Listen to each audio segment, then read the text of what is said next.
देगलूर तालुक्याचे आमदार माननीय श्री अंतप्रभू साहेब यांचा मोठ्या आवाजात टाळ्याच्या गजरामध्ये आमदार रावसाहेब अंतापूरकर देगलूर मतदारसंघ आणि नांदेड या ठिकाणी पहिल्यांदाच मी इलेक्शनच्या अगोदर महाराजांचा आशीर्वाद घेण्याकरता आलो आणि महाराजांना सांगितले मला कुठल्याही परिस्थितीमध्ये निवडून यायचं आहे. महाराजांनी आशीर्वाद दिला, त्यांच्या गाडीतून मला सोडलं आणि मी 25,000च्या मताच्या लीडने निवडून आलो. म्हणजे हा चमत्कार आहे. इतके लोक कुठल्याही कुठल्याही महाराजाकडे येत नाही.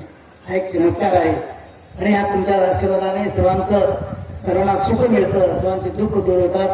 हा तुमचा फार मोठा आशीर्वाद लोकांना आहे आणि मला आपण आमदार केला, तुम्ही मनापासून आपले आभार मानतो. धन्यवाद.